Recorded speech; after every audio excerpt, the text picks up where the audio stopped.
Céline Dion. My dream, to be international star.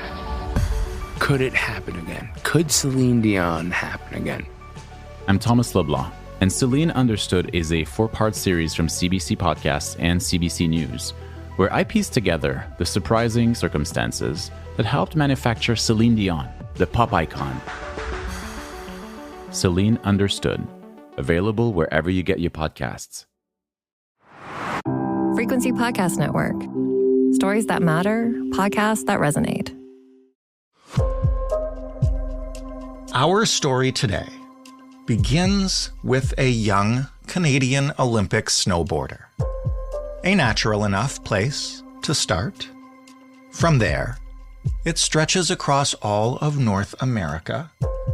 It involves an infamous Mexican drug cartel, thousands of kilograms of cocaine, a handful, at least, of homicides, and ends with that former Canadian Olympic snowboarder on the run from the law with a $50,000 reward out for any information leading to his arrest.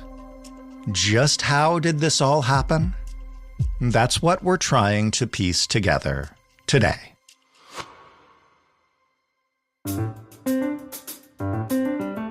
I'm Jordan Heath Rawlings. This is The Big Story. Calvi Leon is a general assignment reporter for the Toronto Star, where she covers a lot of crime, including this fascinating tale. Hello, Calvi. Hi, thanks for having me. Thank you for making time to walk us through this, because it's really interesting. Definitely. Interesting to say the least. It's quite the story. Maybe right off the bat, I will just say you're going to hear the term allegedly a lot today, because we are discussing a lot of charges that have not yet been proven in court, though they do come from very high levels of various police departments. But that's all to set the stage, and maybe we will just start. Before all of that, at the beginning, how might people know Ryan James Wedding 20 years ago? Who was he? Yeah, so Ryan James Wedding was one of the youngest members, if not the youngest member, of Canada's Olympic snowboarding team in the early 2000s, late 90s. So he competed in the 2002 Salt Lake City Games. He had finished 24th in that 2002 Games. We know he didn't compete internationally after that. And from there, I don't believe he continued to train with the team either. And so before we get into everything that we know or suspect or allege that happened in the next few years there, maybe just fast forward right to now and why we're talking to you. What is he known for now? Who is he today?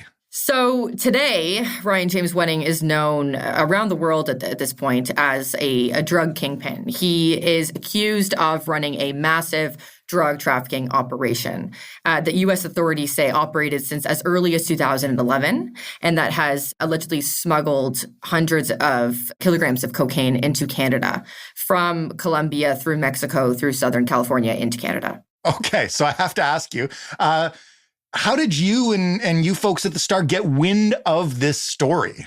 So I've been following this story, in a sense, for almost a year, actually, because I had covered a double homicide in Caledon that was on November 20th of last year. And that was a case where an Indian couple had been murdered in their adult kids' rental home. They were gunned down with their daughter on a Monday night as they were getting ready for bed. The dad was pronounced dead at the scene. The mother died in hospital 2 weeks later. And their daughter, she actually took 13 bullets and survived. She was on life support for a while, but she came out and she survived. Wow. And what we know is that, like I mentioned, they were an Indian couple. They'd just been in Canada for a couple weeks at that point. So I followed that case closely. And then afterwards, when I circled back to the family, to friends of the family, they said, these people were not the intended targets. Later, police did confirm that. It took a few months, but they eventually came out and said, this was a case of mistaken identity. So this family was gunned down and they were not the intended targets. And they also said at a news conference in March that this case was actually linked to multiple other shootings in the GTA around the same time in November. They didn't say too much about who the intended target was. They said they knew who it was, but they're not revealing that information. They still haven't. March was sort of the last time we heard from police about that case. And then fast forward to 2 weeks ago when OPP sort of direct everyone's attention to the FBI and U.S. authorities where they have this news conference in Los Angeles. And there they announce, this former snowboarder is accused alongside other Canadians of running this massive drug trafficking operation that allegedly ordered multiple killings in Ontario, including that Caledon case. Wow. So that is the link there. And so following this case for almost a year and then hearing that, I definitely would never expect that. Just as we get into the story, can you maybe give us a sense of the sources you're using to tell the historical part of it? Like, how do we know about what happened with Ryan James' wedding and others over the past 20 years until we walk up to that Caledon murder? Yeah, absolutely. So quite frankly, the best sources for this story are the court documents from U.S. authorities. We all, as a Canadian journalist, I'm sure most people can appreciate that the U.S. system is a lot more transparent, a lot more open. And so having these court documents and kind of outlining a lot of these allegations and how investigators cracked down on Ryan James' wedding and the other Canadians who are involved with this operation, that is really helpful. That has helped us tell this story, and it's continuing to help us kind of fill in the gaps, or at least try to. And then obviously, of course, our CMP is involved in that investigation. So we know that because the investigation's ongoing, there's only so much they can say. Mm-hmm. But looking into those has been really helpful. Okay, so let's rewind then. Wedding's Olympic career ends. He's no longer competing professionally. How does it start to go from there to alleged international drug kingpin ordering Ontario murders? That's the question, right? Yeah, that's what I think that's been on everybody's minds. Like, how does this even happen? What do you mean he was a snowboarder? We have records that detail previous offenses, previous convictions, and so that helps us a little bit. We don't know exactly how, he climbed the ranks, you could say, but we do know from his criminal record that we have a sense of where things maybe started to take a turn. So we know that his criminal record dates back to a few years after his Olympic debut. So it wasn't long after. One of the first, alleged offenses, you could say, is that in 2006, he was actually named on a search warrant for a property in BC that was suspected of conducting an illegal marijuana grow-op, but he was never charged in that. And then in 2008 is sort of when we get the first glimpse of how this guy got involved in international drug trafficking, because he had flown from British Columbia, from Vancouver, to Los Angeles to meet a buyer who was, in fact, a government agent. And he and two others who he was with, they'd purchased the cocaine from that man, and they were arrested there. And then in 2010, so he was already serving a sentence, but in 2010, he was actually sentenced to 4 years. But because he was already serving some time, he ended up being released at the end of 2011. And so he was convicted in 2010 of conspiracy to distribute cocaine.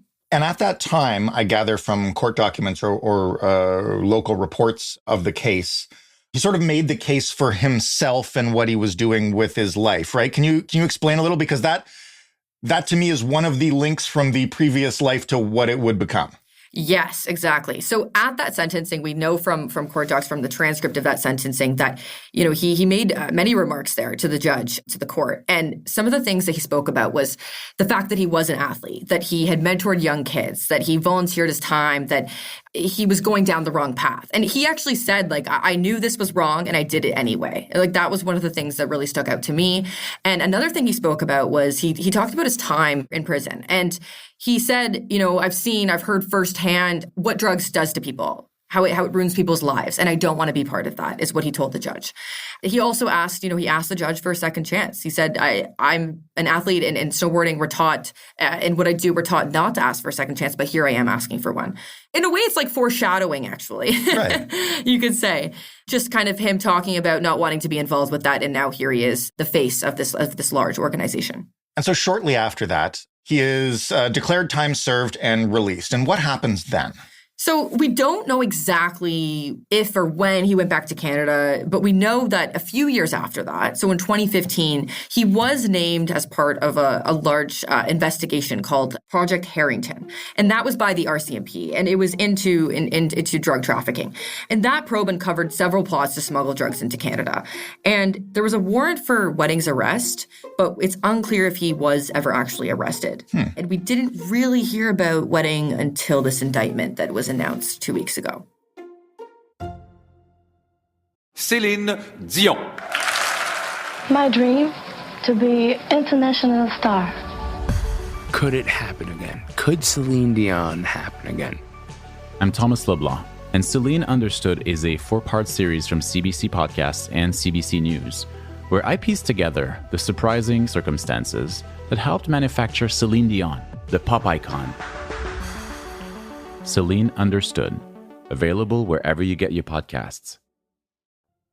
So, I mean, beyond the allegation of the organization and allegations of murder and that kind of stuff, what do we actually know about how the drug trafficking operation allegedly worked, like, practically on the ground? Yeah. So, I mean, it was a full network, right? Like, they had Clark and Wedding allegedly at the top, kind of guiding it all. That they had these two men who were accused of actually running the transportation network, specifically from Southern California into Ontario. And then they had dispatchers. They had truckers who were based in Ontario, you could say. And so that's sort of how the network actually operated. And it's interesting because the court documents share a lot about how they communicated with each other. And they used an encrypted messaging app. And they also used sort of like a coded language. And we also know that they had nicknames, right? Like they communicated, obviously not using their real names. And so it was quite the organization. And it's something that also that we're looking into a little bit more in terms of how it actually worked, and then how investigators were able to kind of get, we know that they had a confidential source, and how they were able to get in there at that point, because they started investigating them in January with that confidential source involved. Where do we start getting into homicides and that kind of stuff? Like, at some point, this starts showing up on the radar, right? Or is it really not until this mistaken identity case? So again, that's one of the things that is not quite clear right now. So something that I'm looking into that I'm curious about is the fact that we know the Caledon murders happened in November 2023. And we know that authorities said, at least for this investigation into Wedding and his alleged operation, that happened in January, started in January. So there's a bit of a disconnect in terms of what actually prompted this investigation. Was it those Caledon murders, and who informed who? And so that's something that we're trying to figure out. But we do know that there were 2 other homicides that have been connected to Wedding and his operation. So one of those is in Niagara, and it was a young man who police say was involved with international drug trafficking. So he was killed in April. And then we also know of another homicide of a Brampton man. And we know a little bit more about the Niagara murder because of additional court documents that were released actually here in Toronto in relation to an extradition hearing for some of the men accused in the operation. And so one of the alleged co-leaders of the operation, Andrew Clark, also a Canadian, he was working with a hitman, you could say, a 23-year-old from North York. We know this from the court documents, but they had directed the killing of this Niagara man. And we know from the court documents actually that shares quite a lot of communication between the two, including a conversation where Clark sends this hitman, allegedly, his name is Malik Cunningham. So Clark sends him a list of targets, a hit list, if you will. And at the beginning, Cunningham says to Clark, give me the easiest one first. And then Clark sends him, directs him to go kill this man, Niagara. And I don't have the exact quote in front of me. I'll paraphrase, but he says, blow this guy's top off. And so it's quite staggering, these text messages, right, that we're seeing from these documents. He was also ordered to do what he called a driveway job. And we know from police that this man was killed in his driveway. And so that kind of shares a little bit of insight about how this came about. And then we also know that hitman was arrested a few weeks later because police were able to track his vehicle, and they conducted a traffic stop, and then they arrested him and took him to custody. And so that hitman is accused of in that murder.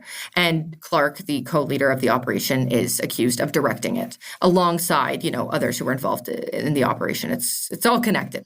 And what do we know then about how the mistaken identity thing happened and who is accused of carrying that out? We don't actually know who's accused of carrying that out. Okay. The actual killers or killer, we don't have any information about who that was. And that's something that authorities are obviously investigating. Caledon OPP has been on this case. It's their jurisdiction. They've been looking into this since it happened. And so we don't know a whole lot there. And that's hopefully we'll know more soon. But we know, at least according to police, that it's a case of mistaken identity. Do we even know who the actual supposed targets were supposed to be? Yeah. So, police have said, they said in March that they do know who the intended target was. They were in communication with them. Right. They really didn't release too much more than that. And that's just because of, I think, to protect that person's identity and also just because of the investigation, right? So we don't know exactly who that is. It's something that we're also looking into right now. Can you give us a sense of, I guess, where all the various investigations stand at this moment? You know, you've mentioned like an FBI press conference. Obviously, there are local police in Canada investigating some of these murders and currently prosecuting some of them. Like, where is everything at the time that you're trying to report on this in real time? Right. There are many people who were allegedly involved with this operation. And so some of them were arrested in the States, some of them were arrested here, and some of them were Mexico as well. And so right now we're sort of in the spot where we have, I think almost all of the accused have been taken into custody except for actually Wedding himself and one other, I believe, potentially two. And so here in Toronto, for example, there are 4 men who are awaiting an extradition hearing. And then that's sort of the same deal with Andrew Clark, one of the alleged co-leaders of the operation. He was arrested in Mexico earlier this month.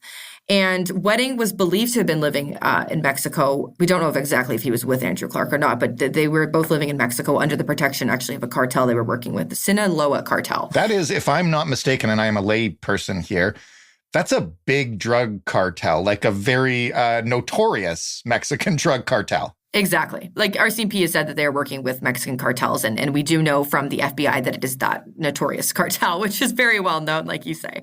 Andrew Clark and Wedding were believed to have been living under the protection of that cartel in Mexico.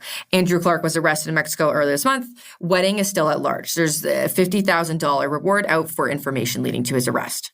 We know from the FBI that he's believed to still be south of the border, whether that be in Mexico or Latin America. We don't know exactly where, but they said that that's where he's believed to be currently and that he's still at large. And so right now there's a couple different moving parts. We know that there's extradition hearings, which can take a while. It might be a long time. And especially if any of the accused end up fighting it, right? We know that in other cases from what we've seen in the past, that can take years. So it really just, it depends on how that plays out. And then obviously investigators are searching for Wedding. We know that RCMP is obviously working with U.S. authorities. What that actually looks like on the ground, we don't know too much about. But obviously that is a priority for them. And I think we'll all be immediately informed when and if that does happen, if he is arrested. And if you've seen Ryan James Wedding, contact the FBI. Or RCMP, I mean, anyone, really. I think at this point, they're all looking into it. Calvi, thank you so much for this. A fascinating story, and good luck following it. Yeah, thank you so much for having me on. I appreciate it. Calvi Leon, reporting for the Toronto Star. That was The Big Story. For more from us, you can head to thebigstorypodcast.ca. You can always shoot us feedback by emailing us. hello@thebigstorypodcast.ca is the address. Or by calling us on the phone and leaving a voicemail. 416-935-5935 is that number. The Big Story is in your favorite podcast player and on your favorite smart speaker when you ask it to play The Big Story podcast. I'm Jordan Heath Rawlings. Thank you for listening. We'll talk tomorrow.